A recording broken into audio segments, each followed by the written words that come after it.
Jeffrey Dahmer, a name infamous for murder, misery, and sadness. He is one of the most notorious serial killers in the world's history, still being discussed nearly 30 years later, dubbed the Milwaukee Cannibal. But what led to this psychotic rampage that nearly went undetected for over a decade? Hello and welcome to Seeking Answers, and this is the life and crimes of Jeffrey Dahmer.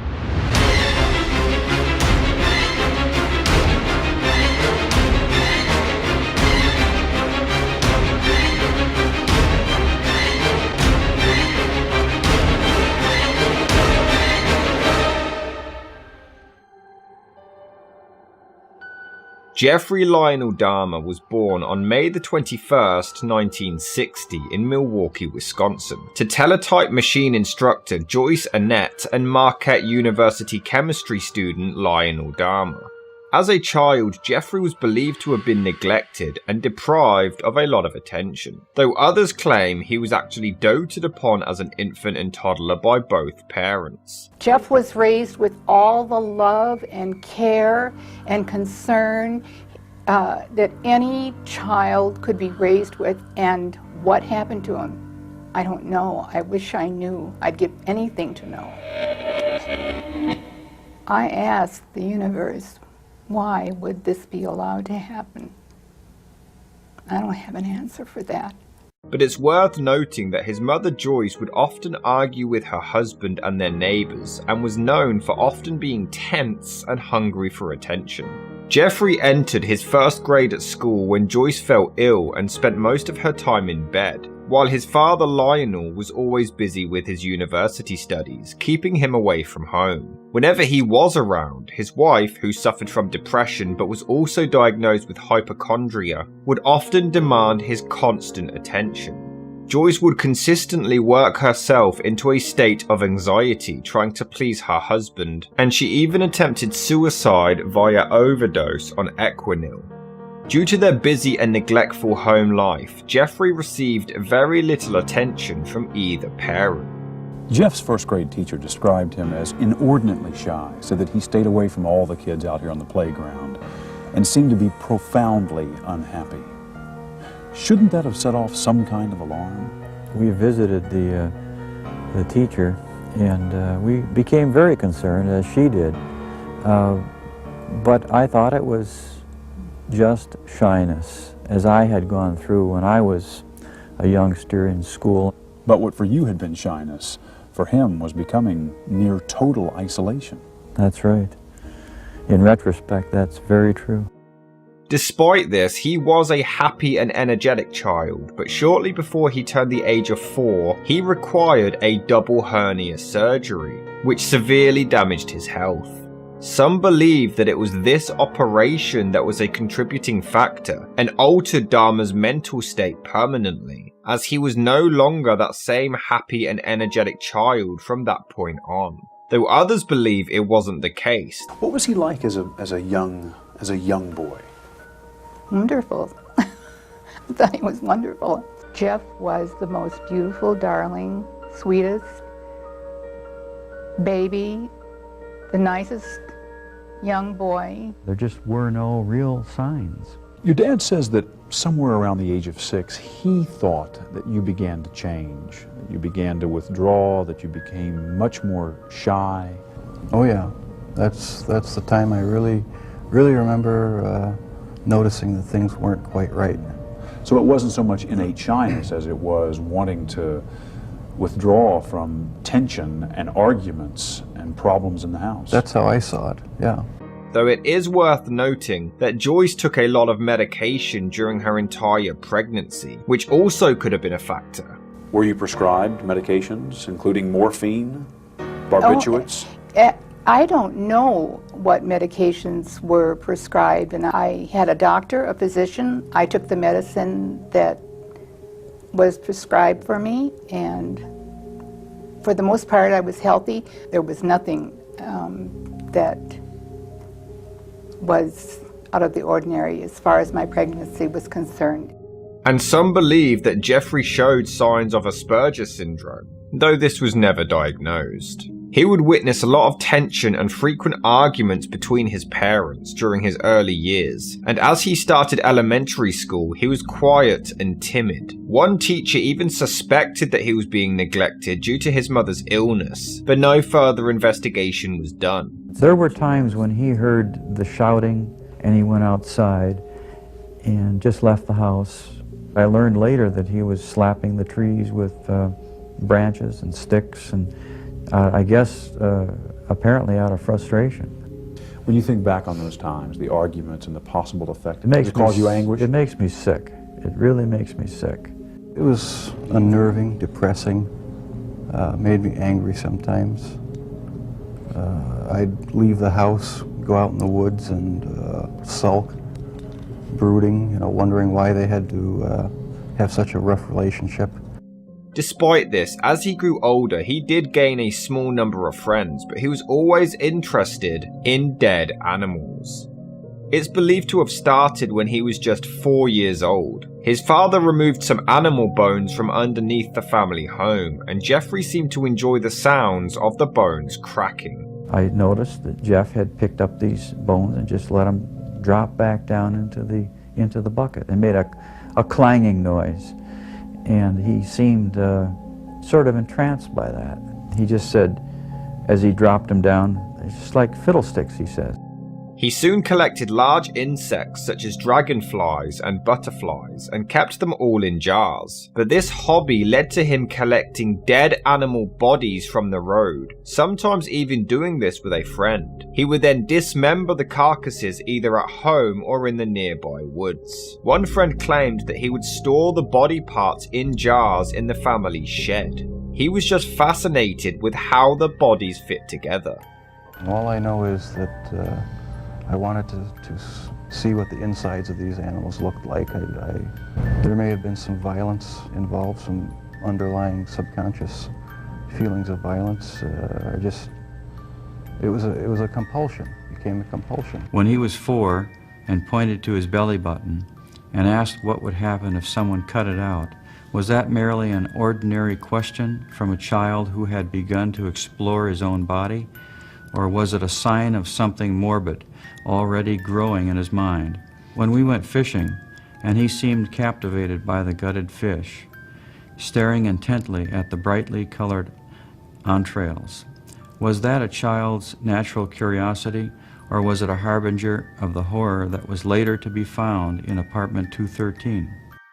Dahmer's father Lionel never found this behavior alarming. In fact, he even encouraged it, believing that his son had finally gained an interesting hobby in the art of science. But in one instance, Jeffrey cut the head off a dead dog, nailed the body to a tree, and impaled its skull on a stake next to a wooden cross in the woods near his home. Was there some pleasure in the cutting open of the animal? Yes, there was. No sexual pleasure, but just it's hard to describe. Sense of power, sense of control? I suppose that's a good way of putting it, yeah. In 9th grade, in biology class, we had the usual dissection of fetal pigs, and I took the remains of that home and kept the skeleton of it. And I just started branching out, dogs, cats. I suppose it could have turned into a normal hobby like taxidermy, but it didn't. It veered off into this. He would often search under and around his home for skeletons, or explored the bodies of live animals to find the location of their bones. In October of 1966, Jeffrey, now 6 years old, moved with his family to Doylestown, Ohio. In December, Joyce gave birth to another little boy and allowed her eldest son to name him.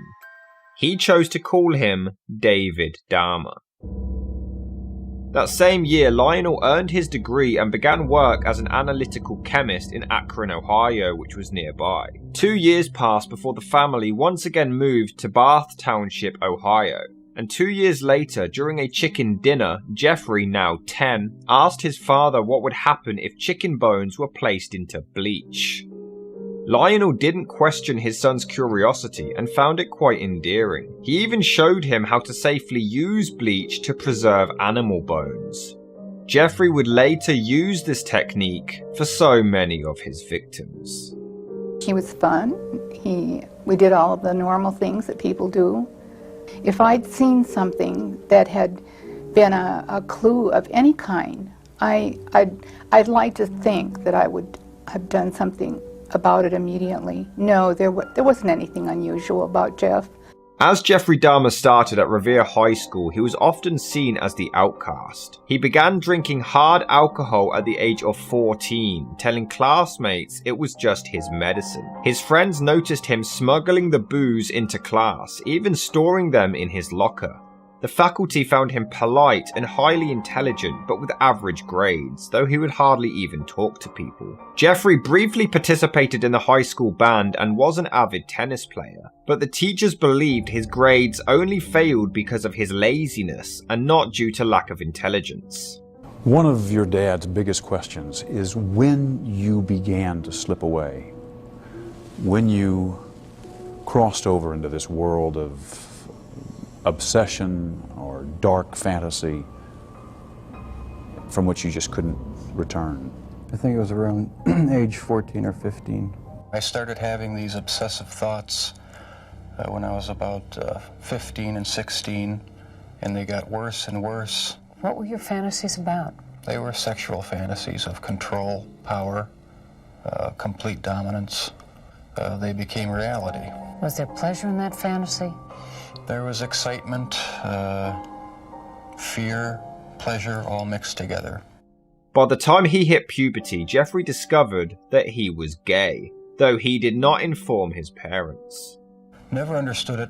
There was no use trying to fight it because I couldn't rid myself of it. It was too powerful and persistent. Do you dislike it? Yes, it's caused a lot of problems for me. A lot of conflicts and unanswered questions. Did you ever consider talking to your parents, to your dad, about homosexuality? Is that something that you felt you could ever raise? Early on, I really didn't know that much about it myself. All I knew was that it was something that was to be kept hush-hush, not talked about, not even thought about. So I just kept it all within me and never talked about sexual issues at all, really, with anybody. If Jeff had come to you and said, "Dad, I'm a homosexual," how would you have reacted? I think I would have started in on a program to try to change his thinking. So you would not have been accepting? No. Do you believe to this day that he is, as a homosexual, living in a state of sin? If you believe the inspired word of God, which I do, that is sin. It's repugnant to God. Do you think Jeff was ashamed of his homosexuality? I think so. In his early teen years, he had a short relationship with an unknown teenage boy, though they never had sexual intercourse. However, it was this relationship where Dahmer began to fantasize about dominating and controlling a male partner. However, these fantasies would escalate until he began to dream of dissecting them as well. It's a process. It doesn't happen overnight. When you depersonalize another person and view them as just an object for pleasure instead of a living, breathing human being, it seems to make it easier to do things you shouldn't do. Dahmer turned 16 and he noticed a local man who would often go jogging around the area, and he found him attractive. Jeffrey hid inside some bushes with a baseball bat, waiting for the man to run past, but on this particular day, he didn't show up, and no incident occurred. This was, however, Jeffrey Dahmer's first ever attempt at attacking someone. Do you know what started it? Was there any kind of incident that you can remember? To this day, I don't know what started it. And the person to blame is sitting right across from you. That's the only person. Not parents, not society, not pornography. I mean, those are just excuses. Despite being quiet, Dahmer would often stage pranks at school, becoming known as the class clown, even leading to him faking epileptic seizures or cerebral palsy at school or in local supermarkets. By 1977, Dahmer's grades began to decline further, leading to his parents hiring him a private tutor to no avail. That same year, his parents sought marriage counselling in an attempt to save their relationship, as their arguments continued. Lionel soon discovered that Joyce had had an affair, so they agreed to divorce, but to do so amicably. Lionel moved out in early 1978, leaving the two boys in her care. Jeffrey continued his drinking problem, even leading to a teacher spotting him sitting near the school's car park, downing several cans of beer. They threatened to report the incident, but Jeffrey claimed he was experiencing a lot of problems at home and that the school's guidance counselor was fully aware of them. Just a few weeks later, Dahmer graduated from high school.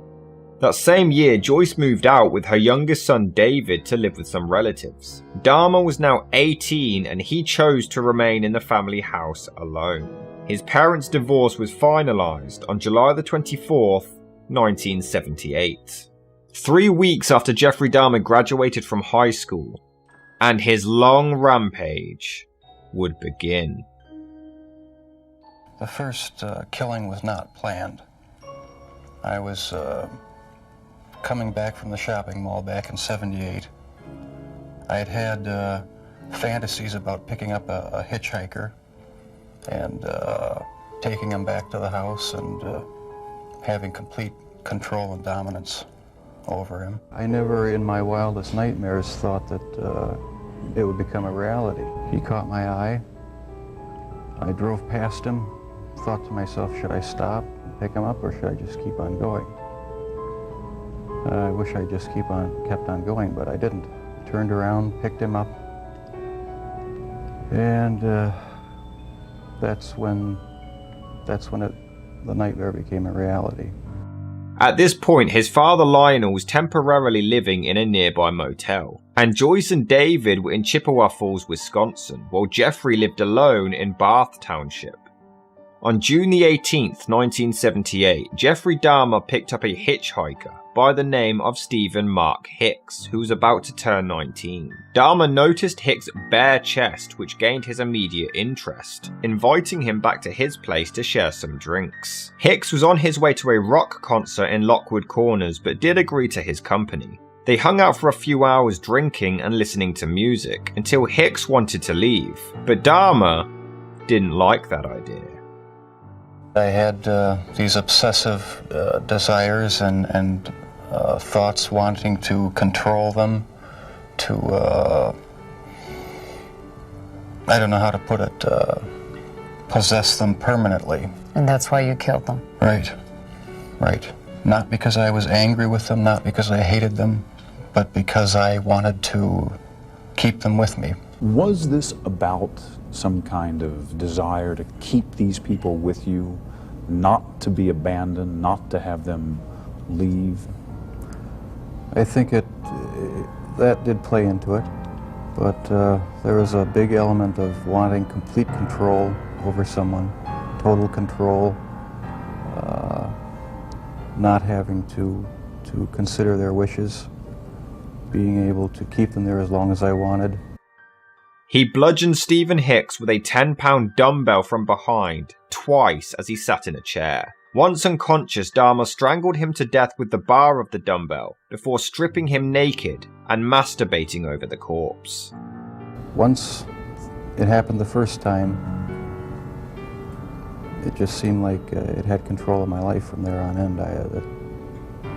It was a major part of my thinking from then on. The next day, Jeffrey dissected Hicks' body in his basement before burying the remains in a grave in his backyard. However, just a few weeks later, Dahmer dug up the remains before cutting the flesh off of the bones. He then dissolved the skin in acid before flushing the solution down the toilet and crushing the bones with a sledgehammer before scattering them in some nearby woods.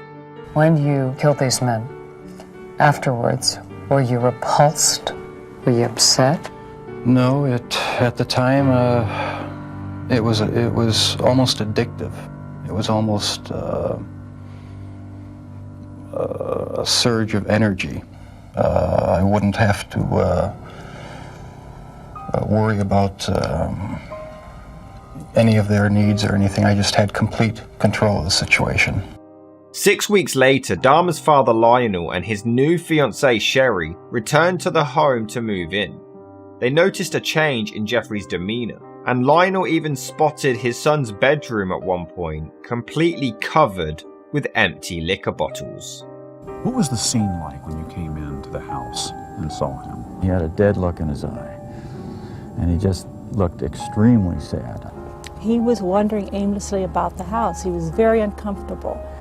That August, Jeffrey enrolled at Ohio State University, wishing to major in business studies. However, he was incredibly unproductive due to his constant alcohol abuse throughout the entire term. His grades all failed except riflery, which was only a B-.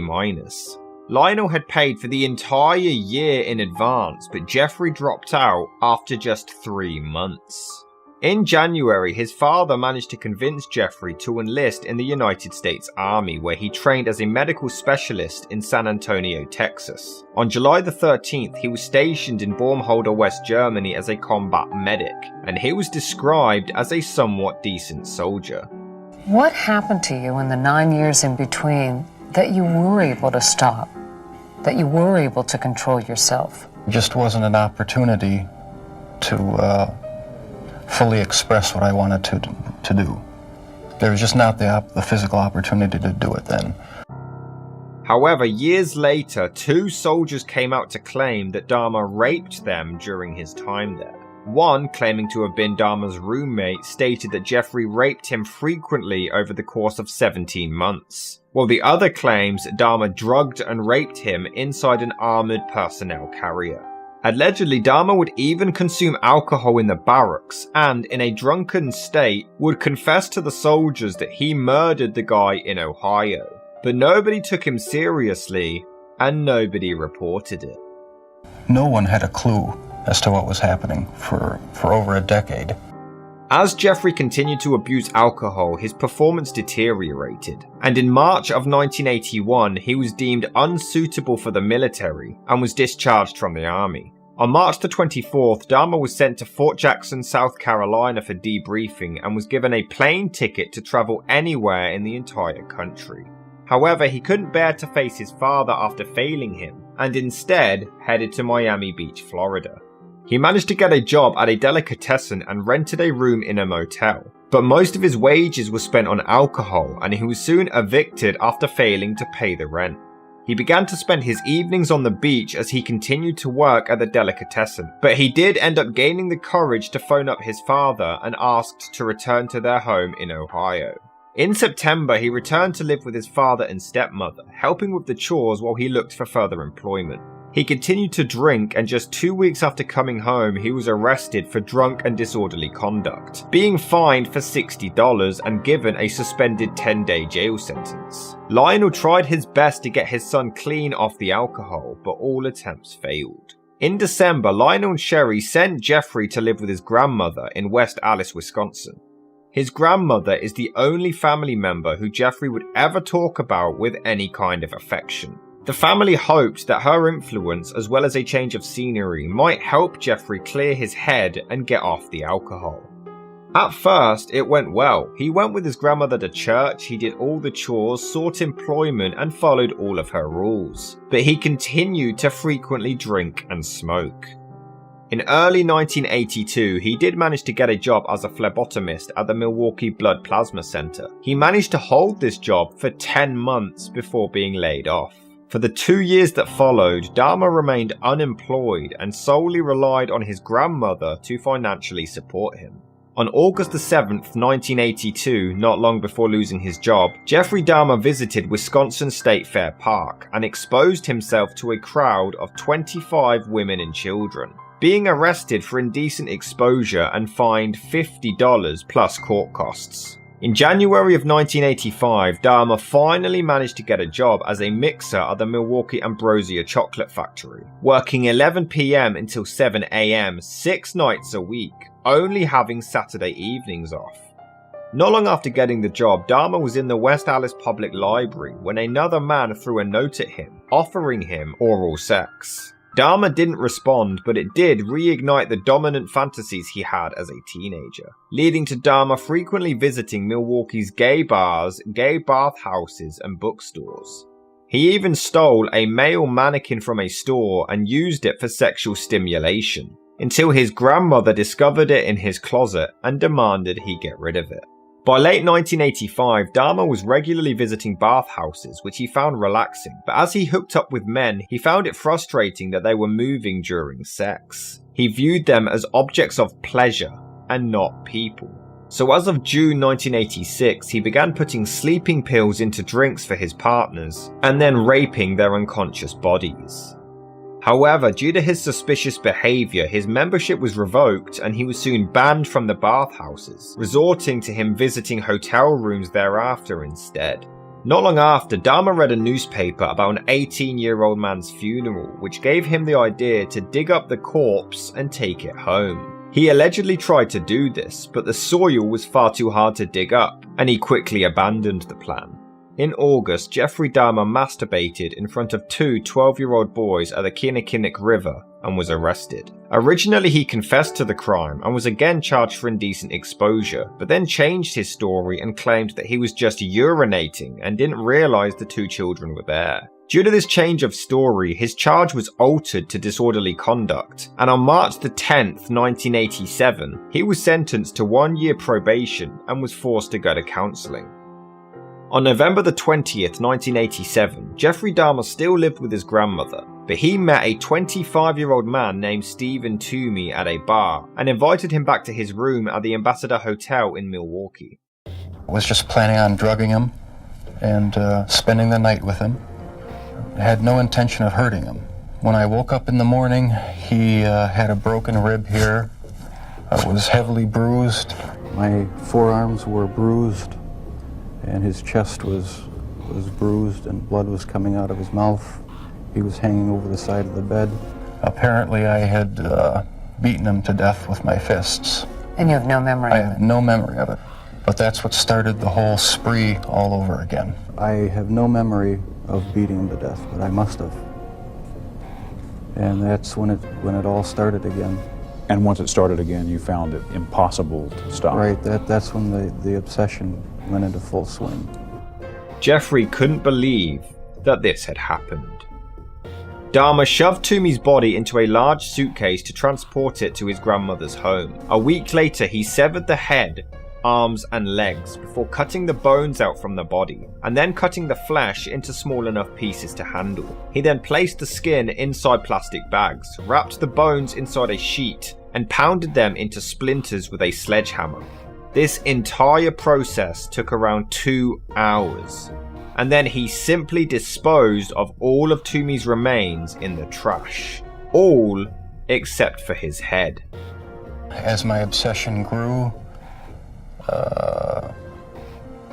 I was saving body parts such as skulls and skeletons. Dahmer kept it wrapped in a blanket, and after 2 weeks he boiled it in a mixture of Soilex and bleach to try to retain the skull, which he then used for masturbation. Was there something sexual in the dismemberment of the bodies for you? As time went on, yes, I did get there was a sexual part to that. I started saving the skeletons and preserving other parts, and one thing led to another. It took more and more deviant type behaviors to satisfy my urges. However, the skull eventually became too brittle from all the bleach, and Dahmer had to destroy and get rid of it.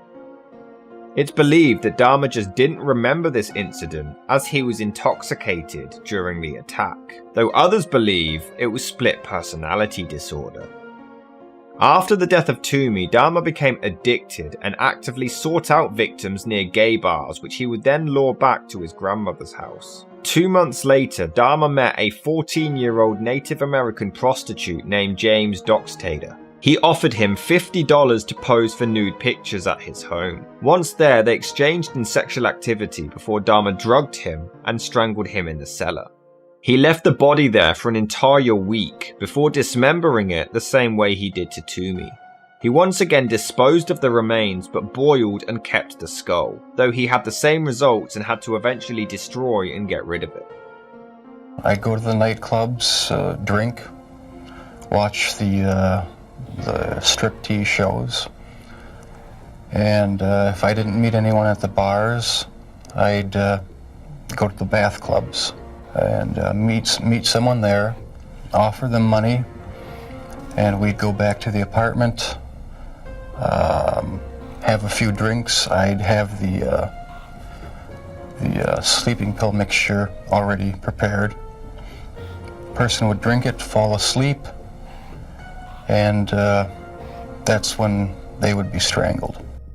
On March the 24th, 1988, Jeffrey Dahmer met 22-year-old bisexual Richard Guerrero outside a gay bar. He offered him $50 just to spend the night with him, to which he agreed. Once at his home, he drugged Guerrero with sleeping pills before strangling him with a leather strap. Dahmer then performed oral sex on the corpse and then dismembered the body within the next 24 hours. Once again disposing of the remains in the trash. Like before, the skull became too brittle and had to be destroyed months later. Was it the killing that excited you, or is it what happened after the killing? No, the killing was just a means to an end. That was the least satisfactory part. I didn't enjoy doing that. On April the 23rd, Dahmer lured an unknown man back to his house and once again drugged his coffee. However, his grandmother called down, "Is that you, Jeff?" Dahmer replied to suggest that he was alone, but she did look into the room to see that he wasn't. Due to this, Jeffrey didn't kill the man in question, but once he became unconscious from the drugged coffee, Dahmer took the man to the local hospital.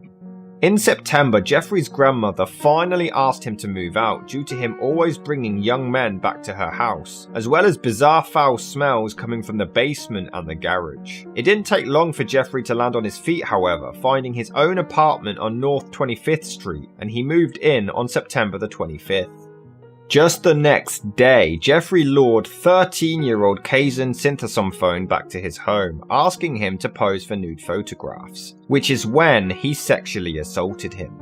Kazan was able to escape and quickly reported Dahmer to the authorities. In January 1989, Jeffrey Dahmer was convicted of second-degree sexual assault and of enticing a child. However, sentencing was suspended until May that year.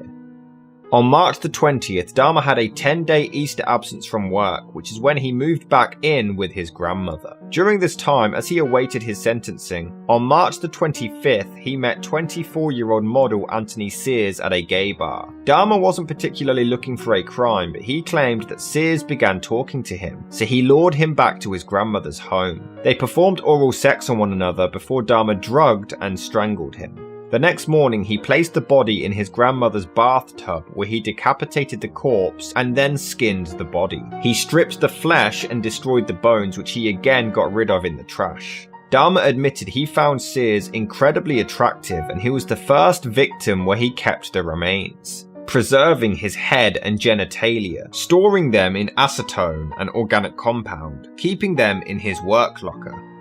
I kept the mummified head and skull of one of the victims in a carrying case in my locker at work. Were you almost flaunting it? Yes, but that's how strong the compulsion was. That's how bizarre the desire was. I wanted to keep something of the person with me. Were there times when your dad may have been closer to discovering what was going on than even he knew? The box incident was about as close as it came. Yeah. It was about a 1-foot square box, metal and wood box. My dad one week came to visit and happened to see it, and he was wondering what was in it. He didn't know. Nobody knew. And I said, "Jeff, open it up." I just want to see what's in there. We got into a bit of an argument because I wouldn't open it up. And I said, Jeff, open it up or I'm going to just take it down into the basement and get a screwdriver or something and open it up. I was thinking I've got to stop this from happening. He got angry, very visibly agitated. I thought, it's all going to come crashing down now. Not fathoming what could be in that box, I said, okay, we'll just open it up tomorrow then, and then let's get rid of it, whatever it is. What was in the box? The mummified head and genitals of a young man I met in one of the bars down in Milwaukee. But the box was never opened, not in my dad's presence. On May the 23rd, 1989, Jeffrey Dahmer was sentenced to 5 years probation and 1 year in the House of Correction with work release, so he was able to keep his job, but he had to register as a sex offender. 2 months before the release of his work camp, he was paroled, and during this time he moved back in with his grandmother temporarily. But on May the 14th, 1990, he moved out to the Oxford Apartments on North 25th Street in Milwaukee, Wisconsin, taking the remains of Anthony Sears with him to his new home. Could someone like you be stopped? Could you be helped? No, I was dead set on going with this compulsion. It was the only thing that gave me any satisfaction. Within just 1 week of moving in, Dahmer met 32-year-old prostitute Raymond Smith, promising him $50 for sex. Once inside his apartment, Dahmer gave him a drink with 7 sleeping pills laced inside, and then strangled him to death. The next day, Jeffrey bought a Polaroid camera, taking several pictures of the body in various positions before dismembering him in the bathroom. He boiled the legs, arms and pelvis in a steel kettle with Soilex, which allowed him to then rinse the bones in his sink. He proceeded to dissolve the rest of the remains in acid, but kept the skull. He spray painted it and kept it alongside the skull of Sears in a filing cabinet.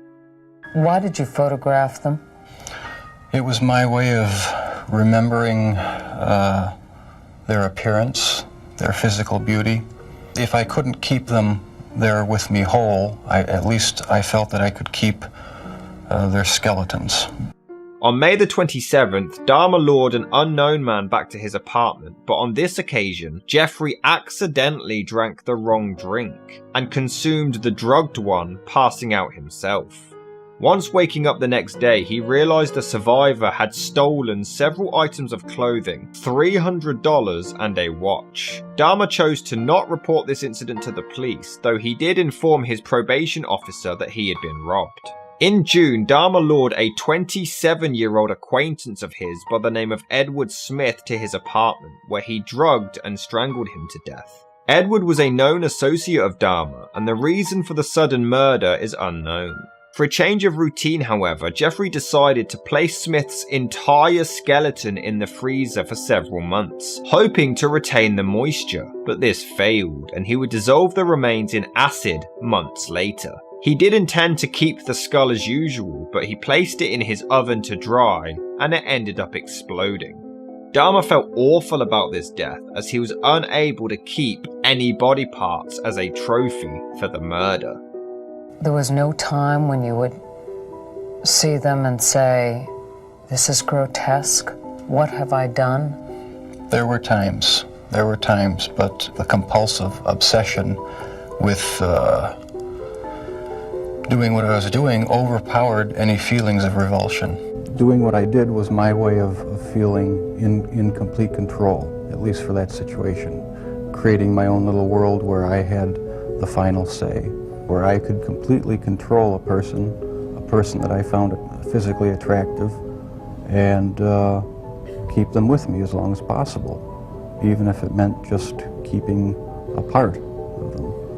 Just shy of 3 months later, Dahmer met 22-year-old Ernest Miller and asked him back to his place for $50, and claimed he wanted to listen to his heart and stomach. Once home, he attempted to give Ernest oral sex, but Miller claimed it would cost him extra, leading to Dahmer drugging his drink before slashing his neck with a knife. Ernest Miller died within 2 minutes. Did you want to try to stop? Yes, I tried. I tried to stop. Jeffrey then posed the naked body in different positions before taking photographs and then dismembering it in the bathtub. He would also often kiss and talk to the severed head during the entire process. Dahmer wrapped his heart, biceps, and parts of flesh from the legs in plastic bags and even put them in his fridge to eat at a later time. I was branching out. That's when the cannibalism started, eating of the heart and the arm muscle. It was a way of making me feel that they were a part of me. At first it was just curiosity, and then it became compulsive. He then boiled the remains with Soilex to turn them into jelly before rinsing the flesh off the skeleton, which he wanted to keep. He put the bones in a bleach solution for 24 hours before leaving them to dry for a week. He put the head in the fridge before stripping its flesh and then coating it with enamel. Did you like feeling evil? No, I didn't, but I had tried to overcome the thoughts, and it worked for a while, but eventually I gave in. On September the 24th, Dahmer met 22-year-old David Thomas at the Grand Avenue Mall and invited him back to his place for some drinks and offered money for nude photographs. However, after drugging Thomas, he no longer felt attracted to him. He was too scared to let him wake up, expecting an angry reaction, which is the only reason Dahmer opted to strangle him to death. He then dismembered the body and didn't keep any of the parts, though he did photograph the dismemberment process and kept all of the pictures. My name is Inez Thomas, and I'm the mother of David Thomas. You know, I don't understand how a person could really harm a person and to say that, well, I did this because he wasn't my type. Well, if everybody go around doing something to somebody because they're type, this would be a sad world today. And I just feel that this man should never be able to walk the face of earth or to be able to harm anyone else again. Their sexual preference didn't matter to me. Did their race matter to you? No, their race didn't matter to me. The first two young men were white. The third young man was American Indian. The fourth and fifth were Hispanic. So no, race had nothing to do with it. It was just their looks. For the next 5 months, Dahmer didn't kill anyone and failed to successfully lure any man back to his home, which led to Jeffrey feeling senses of anxiety and depression, in addition to not feeling happy about his lifestyle and financial difficulties, even gaining suicidal thoughts. In February of 1991, Dahmer met 17-year-old Curtis Straughter at a bus stop near Marquette University. He promised him money for nude photographs as well as sexual relations. Once there, he drugged him before strangling him with a leather strap and dismembering him. Jeffrey kept his skull, hands, and genitals, once again taking photographs of the entire ordeal. My name is Dorothy Straughter. I'm Curtis Straughter's mother. Just a few things that I would like to say. You took my 17-year-old son away from me. I'll never get a chance to tell him that I loved him. I'd have a chance to tell him that I loved him the last time I saw him, which will be a year tomorrow. You took my mother's oldest grandchild from her, and for that I can never forgive you. I even went so far as planning on setting up an altar with the 10 different skulls and skeletons. And what was the purpose of the altar going to be? As a sort of memorial. A point where I could, I don't know. It's so bizarre and strange, it's hard to describe. A place where I could collect my thoughts and feed my obsession. On April the 17th, Dahmer met 19-year-old Errol Lindsay, who was actually heterosexual. Jeffrey still managed to lure him back to his place where he drugged him and then drilled a hole into his skull before pouring hydrochloric acid inside it. He wanted to try this experiment out, intending to basically induce a permanent, unresistant and submissive state. Essentially a real-life zombie. Then I tried to keep the person alive by inducing a zombie-like state, by injecting first dilute acid solution into their brain or hot water, and it never did completely work. Lindsay woke up complaining of a headache, leading to Dahmer drugging him a second time before strangling him to death. He kept his head before skinning the body and placing the skin in a solution of cold water and salt for several weeks, hoping to permanently retain it. However, the skin, once again, became too frayed and brittle, and he had to get rid of it. My name is Rita Isbell, and I'm the oldest sister of Errol Lindsay. Whatever your name is, say, I'm mad. This is how you act when you are out of control. I don't want to ever see my mother have to go through this again. Never, Jeffrey. Jeffrey, I hate you, motherfucker. I hate you. This is out of control. Don't fuck with me, Jeffrey. I'll kill you. God damn it. Look at me, motherfucker. I can kill you. What's your name, man? How do you feel about what you did? I'm glad that it's over. There's nothing, any words I say to the victims' families are just going to seem trite and empty. I don't know how to express the regret, the sorrow,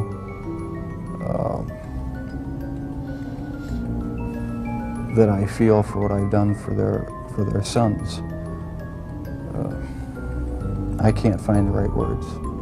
By now, many residents of the apartments complained about foul smells coming from Dahmer's home, as well as several bizarre sounds of falling objects and even sounds of a chainsaw. Dahmer originally blamed the smell on his freezer breaking, causing the food to become spoiled, though he later changed his story and said that his fish had recently died, but he promised to sort the issue nonetheless.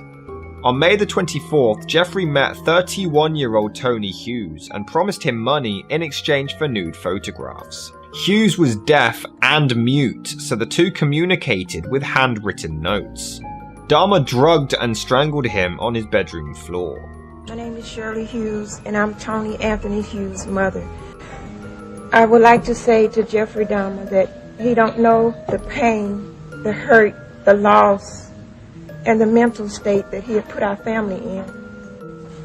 2 fingers and 1 thumb means I love you in sign language. My son was deaf. On May the 26th, just 2 days later, before he had even dismembered the body of Hughes, Dahmer met 14-year-old Konorak Sinthas on phone, who coincidentally was the younger brother of Kazan, who Jeffrey had molested just a few years earlier. Dahmer offered him money to hang out with him and pose for some pictures.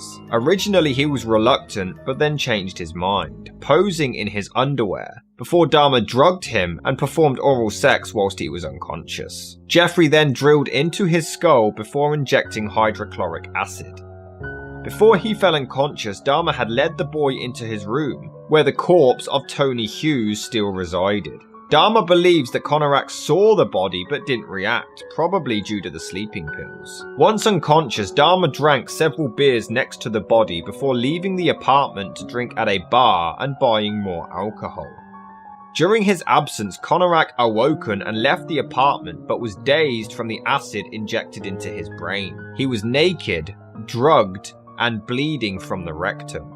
In the early hours, Dahmer returned home and discovered Konorak sitting outside naked on the corner, talking to 2 distressed women, Sandra Smith and Nicole Childress. Konorak was Laotian, though he spoke fluent English, but he was so dazed he couldn't communicate to the authorities about what was going on. Dahmer approached them and claimed that Konorak was his friend, and he tried to lead him away, but the ladies wouldn't let him and claimed that they had called the police.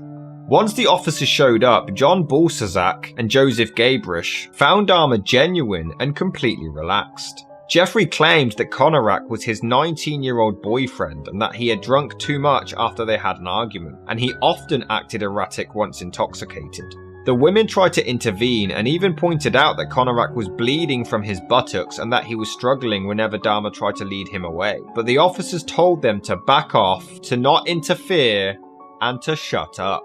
The ladies knew Konorak and recognized him from the area, and they were genuinely convinced that his life was in danger, but their concerns were ignored.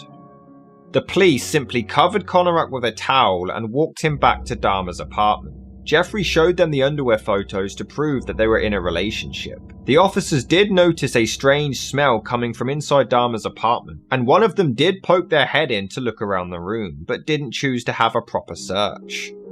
They left Konorak with Dahmer, asking him to take good care of the boy. Neither checked for Konorak's identification or tried to find out who he truly was, nor did they check Dahmer's. If they had simply done a background check on Jeffrey, they would have seen that he was a convicted child molester under probation who had molested Konorak's brother years earlier. As soon as they had left the premises, Dahmer injected more hydrochloric acid into the boy's brain, this time killing him. The next day, Dahmer took the day off work to dismember both corpses in his apartment, and he kept both of their skulls. Do you still feel those same urges? Do you still feel that compulsion, that obsession? I wish I could say that it just left completely, but no, there are times when I still do have the old compulsions. Due to the police response being publicised, as well as an audio clip of both Balsazak and Gabrish making homophobic slurs about the situation over the radio, as well as mocking the situation, both police officers were terminated. The city of Milwaukee paid the family $850,000 to settle a lawsuit over how the police handled the situation that day. Regardless, both officers appealed the decision to terminate them, and they were actually reinstated. But they denied any wrongdoing on that night. God is my witness, I didn't just dump a little boy in the hands of a murderer. That's not what happened. We're trained to be observant and spot things. There was just nothing that stood out or we would have seen it. I've been doing this for a while, and usually if something stands out you'll spot it. There just wasn't anything there.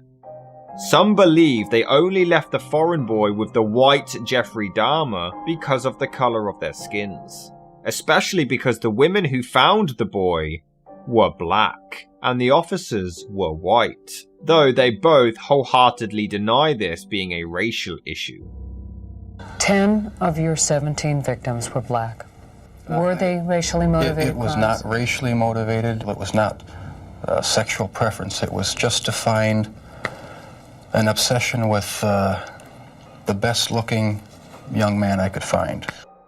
On June the 30th, Jeffrey Dahmer travelled to Chicago, where he met 20-year-old Matt Turner at a bus station. Dahmer offered him the chance to travel to his home in Milwaukee for a professional photo shoot. Once there, Jeffrey drugged, strangled, and dismembered him, placing his head and internal organs in several plastic bags in his freezer. Turner was never reported missing. Just 5 days later, Dahmer met 23-year-old Jeremiah Weinberger at a bar and lured him back to his apartment, promising to spend the weekend with him. He then drugged him and injected boiling water into his skull twice, which put him into a coma where he died 2 days later. Dahmer noted that this is one of the most exceptional deaths to him, as he was the only one to die with his eyes open. On July the 15th, Jeffrey Dahmer met 24-year-old bodybuilding enthusiast Oliver Lacey, asking him to pose for nude photographs. Once in Dahmer's apartment, they both engaged in sexual activities before Jeffrey drugged him. However, this time, Dahmer wanted to prolong the experience and spend more time with him while he was alive. He attempted to render Oliver unconscious with chloroform, but then phoned his work to ask for a day off, though the next day he was suspended. Once off the phone, he then strangled Lacey to death before having sex with the corpse and dismembering him. He placed his head and heart in the fridge with his skeleton in the freezer. 4 days later, Dahmer was fired from his job. That same day, he lured 25-year-old Joseph Bradehoft back to his home, where he strangled him and then left him covered in a sheet on his bed for 2 days. On July the 21st, Dahmer removed the sheets to find the head covered in maggots, leading to him decapitating the body, cleaning the head and placing it inside his fridge. He later dissolved the torso as well as 2 other victims with acid. Good morning, Honor. My name is Donald Bradoff. For the Bradoff family, My mother gave 5 beautiful kids. We lost. He destroyed the baby of the family. And I hope you go to hell. What was the turning point for you that made you suddenly realize that you had done something terribly wrong, something you should be sorry for? It was the night of the arrest. On July the 22nd, 1991, Jeffrey Dahmer approached 3 men, offering any of them $100 to spend time with him, have some drinks, and pose for naked photographs. Only one agreed: 32-year-old Tracy Edwards. As soon as they entered Dahmer's apartment, he noticed a foul smell, as well as several boxes of hydrochloric acid on the floor, which Dahmer claimed he used for cleaning bricks. Why, first it was a foul odor, okay? Tell us about that. What kind of an odor? It was just like an odor. I didn't quite know what it was. You know, he told me a sewer pipe had broke and management would take care of it. After some small chat, Dahmer turned Tracy's attention to his pet tropical fish, and once distracted, Jeffrey put a handcuff on his wrist. He then attempted to handcuff both his wrists together but failed. Regardless, he asked Tracy to accompany him to the bedroom to pose for some naked pictures. At times he would go through like different changes with me, you know. Tell us about that. One minute he's like nice, then he was telling he didn't want people to leave him or abandon him, things of this nature, you know. Yeah. Well, what did you think about him as a person? What impression was made on your mind of this fella that you're dealing with here? Yeah. That at times he wasn't himself, and then at times he was like a nice guy, you know. He would come and go different times, you know. Once inside, Tracy noticed several nude male posters on the wall, and a video of the popular horror movie The Exorcist 3 was playing on the television. I felt so hopelessly evil and perverted that I actually derived a sort of pleasure from watching that tape. Was there any parts of the movie that was going on that you saw that he said anything about? It was like the part about the preacher that used to be a preacher that had got possessed, and that it would seem like he was like interested in that part. That part had his attention more than anything.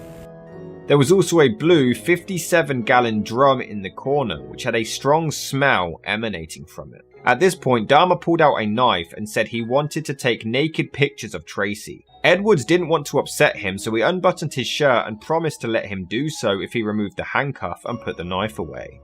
Dahmer didn't respond to this, but he did turn his attention to the television. He began rocking back and forth, quietly chanting as he was fixated on the Exorcist movie. Dahmer then placed his head onto Tracy's chest, listening to his heartbeat and pressing his knife against him, claiming he wanted to eat his heart. Tracy insisted that he was Dahmer's friend and promised to not run away, though he was internally planning to either jump out one of the windows or run through the front door that he remembered Dahmer didn't lock. Tracy asked to use the bathroom and then requested for them to sit in the living room together to have some drinks, stating he needed the air conditioning. Once there, after Dahmer lost his concentration, Tracy once again asked to use the bathroom, but then quickly punched Jeffrey in the face and sprinted out of the front door. At 11:30 p.m, Tracy Edwards managed to flag down 2 Milwaukee police officers, Robert Roth and Rolf Mueller. They noticed the handcuffs still attached to his wrist, and he claimed that a freak had put them on him, but their handcuff keys failed to remove them. He then took the officers to the home of Jeffrey Dahmer, where Tracy had just spent 5 hours being held captive. I have no memory of what happened during the 6 hours before the last victim ran out of the apartment. I heard a knock on the door, and the police were there with the last victim. They asked me where the key was to the handcuffs.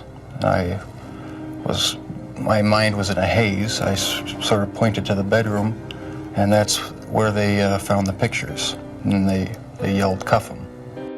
Once there, Dahmer invited Tracy and the police officers inside and openly confessed to putting the handcuff on him, but didn't explain why. Tracy then retold the story of Dahmer pulling a knife on him in the bedroom. Jeffrey didn't react to this, but informed them that the key to the cuffs was in his bedroom. Dahmer went to retrieve the key himself but was stopped, as Mueller instead entered and quickly found the knife under the bed. He also found an open drawer containing several Polaroid pictures of him dismembering so many of his victims. They recognized the apartment from the pictures and realized that this was real. As soon as he returned, photos in hand, Dahmer tried to fight them off to resist arrest, to no avail. As he was on the floor being handcuffed, Jeffrey Dahmer stated, "For what I did, I should be dead," before he was taken to the patrol car and finally arrested. It was just the realization that there was no point in trying to hide my actions anymore. The best route was to help the police identify all the victims and just make a complete confession. Mueller investigated the fridge to discover a freshly severed head of a black man on the bottom shelf. Further inspection led to them finding 4 severed heads in Dahmer's kitchen. A total of 7 skulls, some painted and some bleached, were inside his bedroom and closet. There was blood dripping on a tray at the bottom of his fridge, as well as 2 human hearts and a portion of arm muscle, each wrapped inside plastic bags. In his freezer, they found an entire torso, as well as a bag of human organs and flesh stuck to the ice at the bottom. They found 2 entire skeletons, a pair of severed hands, 2 severed and preserved penises, a mummified scalp, and in the 57-gallon drum, 3 dismembered torsos were dissolving in acid. 74 Polaroid pictures of dismemberment were also discovered. The officers described it as more of someone's own personal museum than an actual crime scene. If you were out on the street now, would you still be committing the crimes? Probably. If this hadn't happened, there's no doubt I probably would be. I can't think of anything that would have stopped me. In the early hours the next day, Jeffrey Dahmer was questioned, which led to 2 weeks of numerous interviews, totaling over 60 hours. Dahmer waived his right to have a lawyer present and just wanted to immediately confess to everything he had done. He claimed, "I created this horror, and it only makes sense I do everything to put an end to it." He admitted to murdering 16 young men in Wisconsin, as well as Stephen Hicks in Ohio way back in 1978. Most of his victims were unconscious when they were killed, though some died as a result of having acid or boiling water injected into their brains. He didn't remember murdering Toomey, but due to how we found him, he believes he tried to tear his heart out from his chest. He also confessed to necrophilia to most of the victims' bodies, even performing sexual acts with their viscera. Dahmer admitted he got swept along with his addiction to kill. "I'd been completely swept along. It was an incessant and never-ending desire to be with someone at whatever cost. Someone good-looking, really nice-looking. It just filled my thoughts all day long." He claimed if he was arrested 6 months later, they would have discovered the fully built altar in his bedroom. A place where he could finally call home. On July the 25th, 1991, Jeffrey Dahmer was charged with 4 counts of first-degree murder. By August the 22nd, he had been charged with a further 11. On September the 14th, investigators had discovered hundreds of bone fragments in wooded areas that Dahmer had confessed to discarding the remains of Stephen Hicks.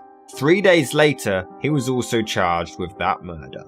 However, he wasn't charged for the attempted murder of Tracy Edwards, nor the murder of Toomey. By Milwaukee law, they could only bring forth charges when murder could be proven beyond reasonable doubt. But Dahmer had no memory of actually killing Toomey, and no physical evidence existed.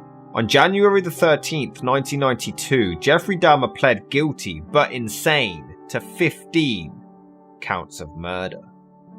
Your Honor, it is over now. This has never been a case of trying to get free. I didn't ever want freedom. Frankly, I wanted death for myself. This was a case to tell the world that I did what I did not for reasons of hate. I hated no one. I knew I was sick or evil or both. Now I believe I was sick. The doctors have told me about my sickness, and now I have some peace. I know how much harm I have caused. I tried to do the best I could after the arrest to make amends, but no matter what I did, I could not undo the terrible harm I have caused.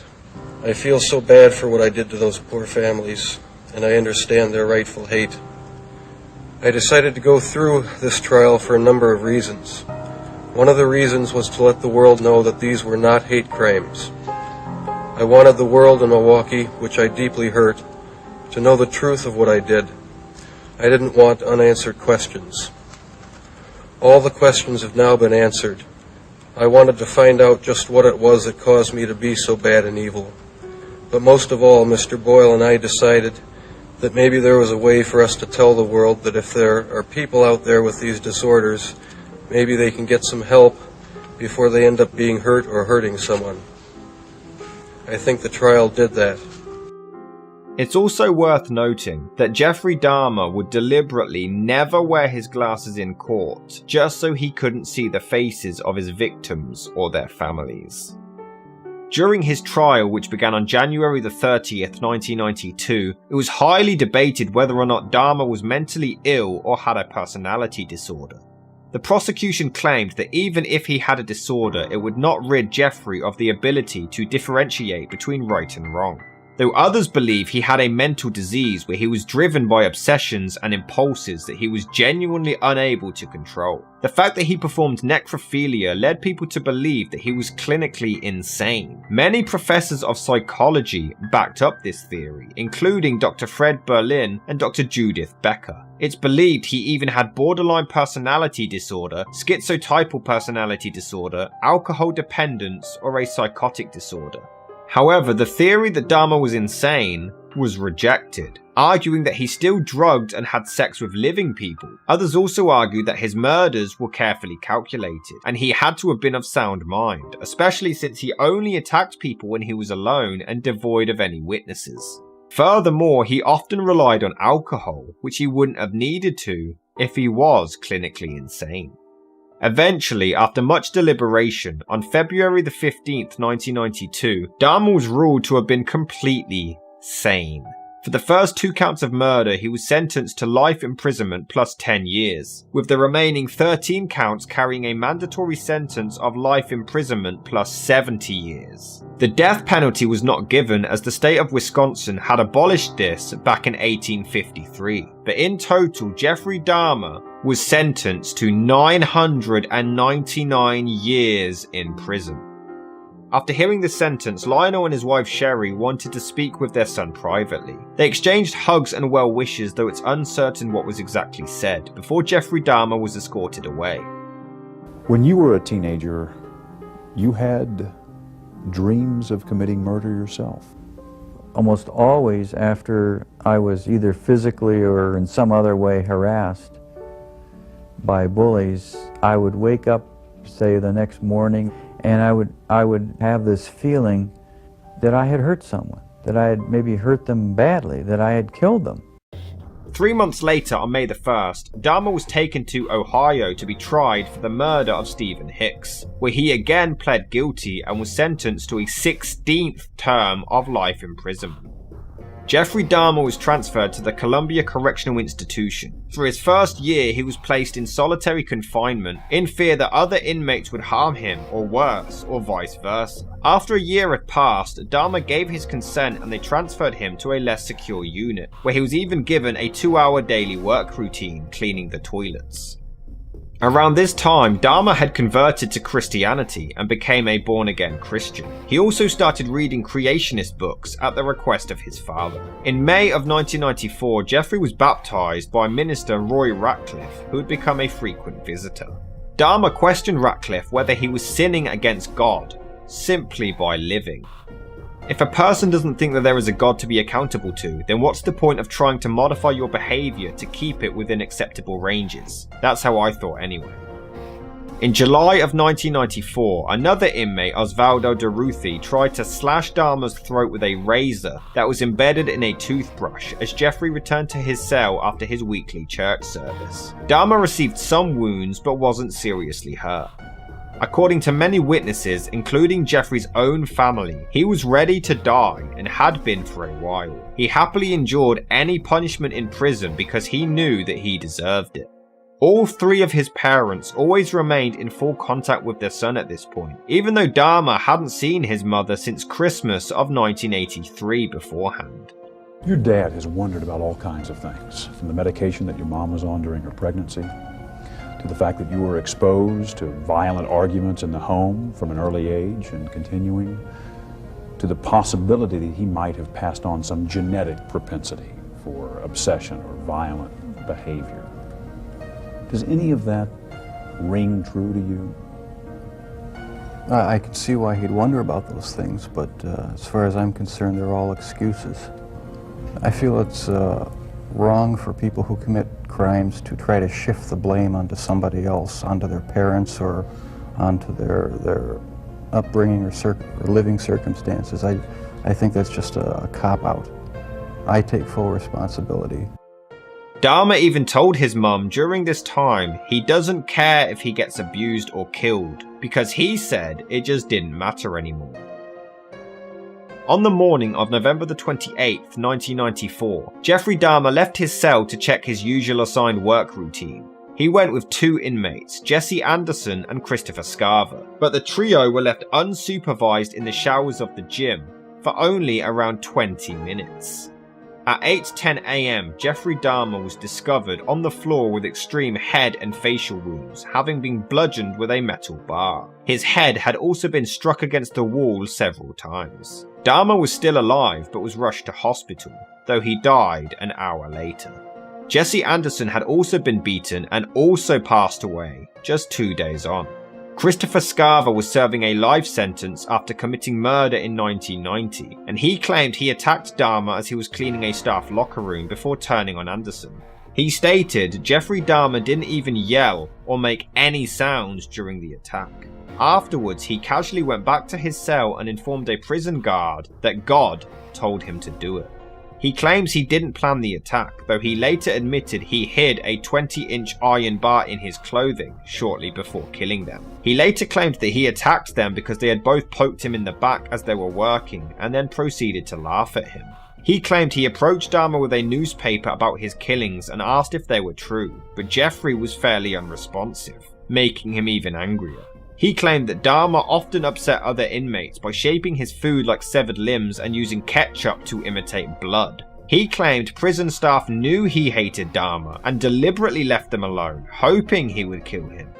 Dahmer was so hated by other inmates that he always needed at least one guard to walk with him to other locations. Weirdly, Jeffrey Dahmer stated in his will that he didn't want any services for his death. But he did want to be cremated. His ashes were divided between his parents. After hearing the news, Joyce responded to the media in an angry rage. Now is everyone happy? Now that he's bludgeoned to death, is that good enough for everyone? Most of the public were pleased with his death, though others cited that it was still murder and Scarver was anything but a hero. On May the 15th, 1995, Scarver was sentenced to 2 more terms of life imprisonment for the 2 new murders. The Oxford Apartments at 924 North 25th Street in Milwaukee, where Dahmer had killed so many of his victims, was completely demolished in November of 1992, and it now remains a vacant lot. There were plans to turn the land into a memorial garden for the victims, but nothing has since materialized. Between 1978 and 1991, Jeffrey Dahmer is confirmed to have murdered a minimum of 17 men, 12 of which were in his apartment in North 25th Street in Milwaukee, Wisconsin. Lionel Dahmer is now retired and still lives with his second wife Sherry, both of which refused to change their last name and continue to profess their love for their son despite his crimes. Lionel even released a book in 1994 called A Father's Story, trying to find out where, why and how he failed so much as a father, and he even donated some of the profits to the victims' families. Most of the community showed support for them, though others did blame them for negligent parenting. Joyce sadly passed away from cancer in November of 2000, and Jeffrey's younger brother David has since changed his last name and has vanished from the public eye and hasn't been heard from since. Jeffrey Dahmer, the Milwaukee cannibal, left his mark on this world and still gets talked about nearly 30 years later. From a troubled childhood of neglect to dangerous alcohol abuse, there's many conflicting theories to what sent this young man on a horrible journey of murder and misery. What truly caused this horrific rampage to have begun? It's been 26 years since he left the world, and we are still seeking answers.